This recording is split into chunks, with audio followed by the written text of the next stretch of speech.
Hello, everybody. Welcome to Life with Anita.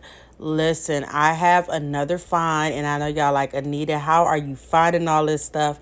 Let's just say I've had a little time on my hands today, a little time. Today I was like, you know what? I was like, I'm a documentary girl. I was like, let me find some more documentaries. I had a little bit of time, like I said. So, before we get started, I just want to say I hope everybody had an amazing day. I hope your week has been amazing. Now, listen, this one is crazy, but y'all know the other ones have been pretty crazy too. So, today's review I am going to do is called Murdaugh Murders. Okay, now listen, this is what happens when greed, power, and abuse of your power collides together and the wrong things happen. So this man, Alec Murdaugh, was very known. His family, it was like generational wealth and power being passed down, right? Now his son was one of them wild kids. A lot of times when the parents is rich and they have a lot of power and pull, the kids tend to be a little off the Richter scale because they're like, hey, you don't know who my parents are. I'm going to get away with this anyway. So his son decided to go out on a boat drunk with his friends. They had a crash. One of the girls never was found. Now, the theory is because this family has so much power in this town. Okay, let me tell you where it was at first off. Okay, don't y'all go there. I don't know what's still going on with the family. Don't y'all go there. It's Hampton, South Carolina. Now, I was wondering before they told us where it was. I said, where is this damn place? Because I don't want to ever go. But the story started to unfold. And I was like, what in the hell? So people was coming up dead, right? And they were like, it's the Murdaugh family. Now listen, the name the name of the family alone, you like, I don't know.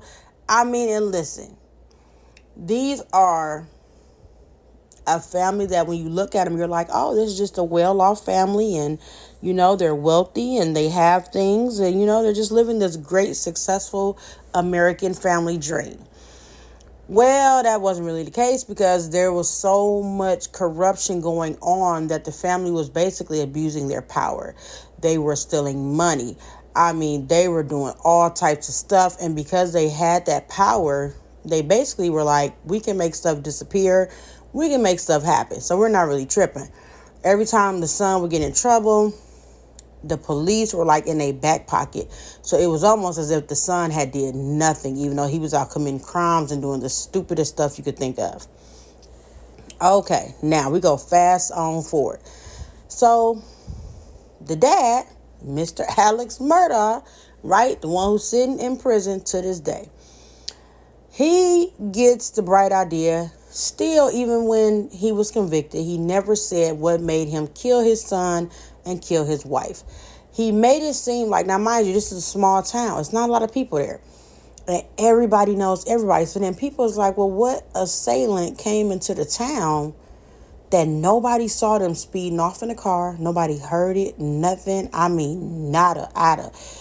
Somebody came onto your property, your private, big, gigantic property that everybody knows you own. You got all these dogs and pets, right? All these guns and protection. How could a stranger have gotten onto your property, as well known as your family is?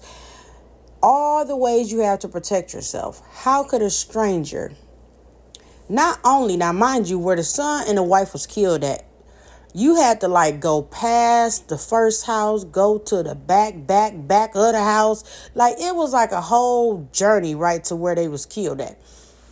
Now I'm sitting here like, well, wait, you got to go through the gate. You got to pass the big house they live in. Then you got to get to the back of some more. I said, now, wait a damn minute. Now, listen, even if I was a killer, look, it's a lot of stuff you got to go through to get to where these people was killed at. Now, you have to be in the home to even understand how to get to the other part of this house. So, and then how could you figure out that the mother and the son was there? And then what baffled me was the dad was like, Oh my God. He called 911 and the first thing he said was, oh my God, somebody killed my wife and my son because of the boat crash. And I found him here. Now when he said it, I said, no, wait, Billy. I said, here you go. I said, here we go with another Billy trying to get off with what he done did. I said, listen, Billy, you can't convince people. Now, if your family was looked at as being the ones who allegedly had something to do with other murders prior to this, and they wanted the whole family gone, listen, I'm not saying I know nothing about hits. Disclaimer, this is a very explicit, and these are just thoughts and opinions. A hitman, if the hitman is sent to do a hit, now this is from what I have watched on TV, I know nothing about it personally. Now, a hitman will take out everybody, the whole family, witnesses. I mean, y'all correct me if I'm wrong. Now, this man was trying to convince the police that basically the hitman came, took the son and the wife out, and left him not even with a scar. And I'm talking about they shot so many times into the body of the son and the wife. He talking about he was on the couch watching TV. This was his first story.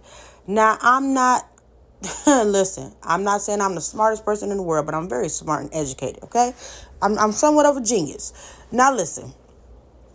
If you're in a house sitting on the couch and you hear gunshots and you don't see your wife or your son, and this is your private property, you hear the gunshots in close proximity, what human being with a brain would not get up and go into frantic panic attack, right?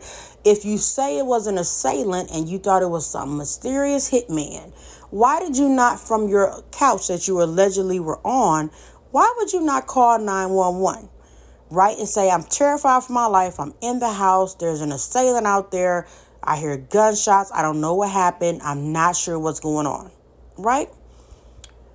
That was problem number one. Now, as we go through more stories he giving out to the police, he then says, well, before I called 911, I went to go and make sure that they were dead. And then I went through my son's pocket and I was going to do something with his phone and I decided not to. Now, if y'all listening to what I'm saying, I know it sounds crazy as hell because there's no way in hell that if my family members were shot dead and I'm looking at their bodies on the ground, I'm not going to want to think to call 911 first, right?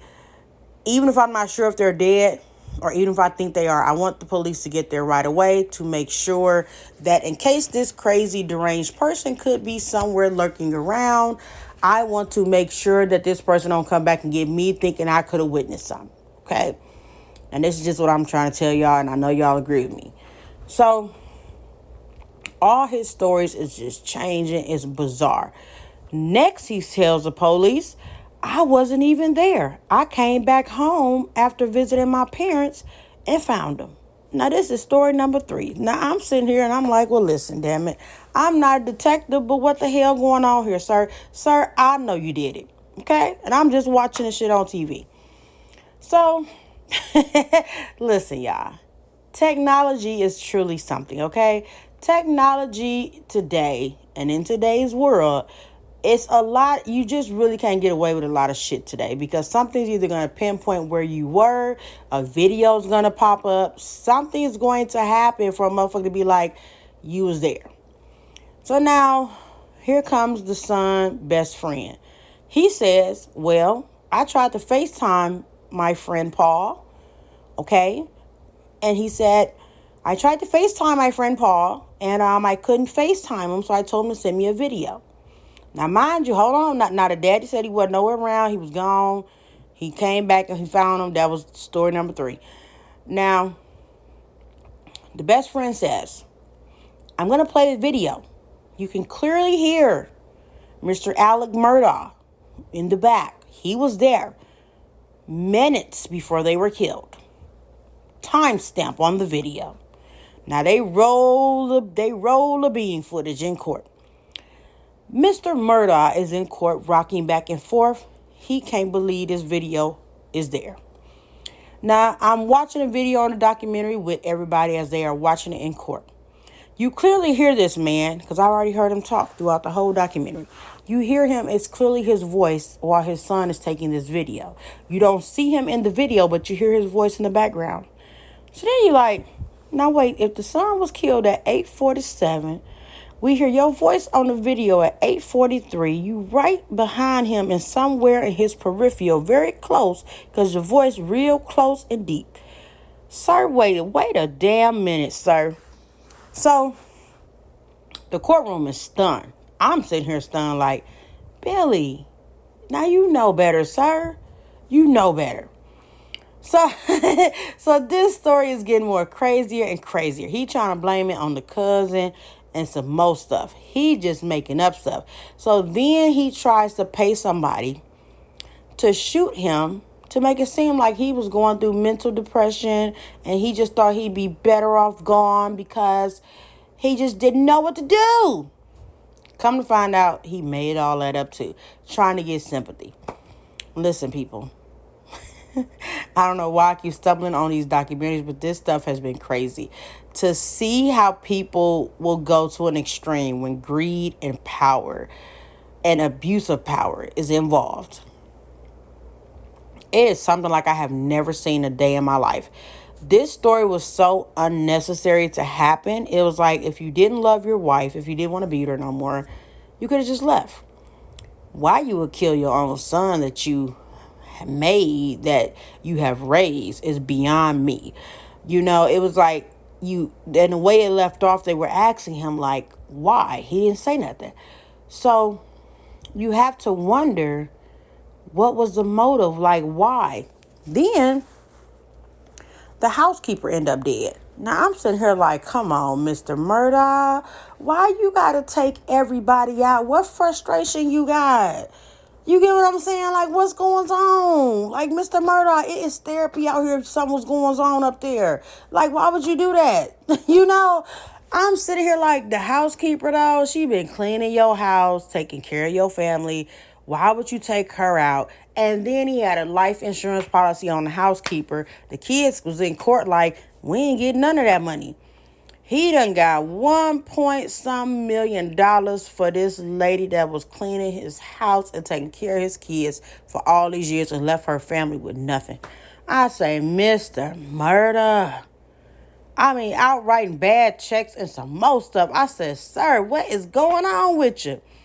But listen, this documentary was truly something. I mean, a small southern town, so much was going on. And the family that it was going on with had the most power in this city to run stuff amok until other people was like, we gonna take this man down because this family been corrupt for a minute. So, thank y'all for tuning in. I hope y'all enjoyed my episode. Y'all go and watch The Murdaugh Murders, a Southern Scandal on Netflix. It is really intriguing to even hear the story. So, I hope that you guys enjoyed this. I will be back with more reviews. Thank you for watching and tuning in to Life with Anita. I appreciate all the support. I appreciate you guys as listeners. And I will keep bringing more and more content. I got some surprises in store for you guys soon. So make sure you stay tuned to Life with Anita. Thank you all. Have a great day, great night. I appreciate you all so much.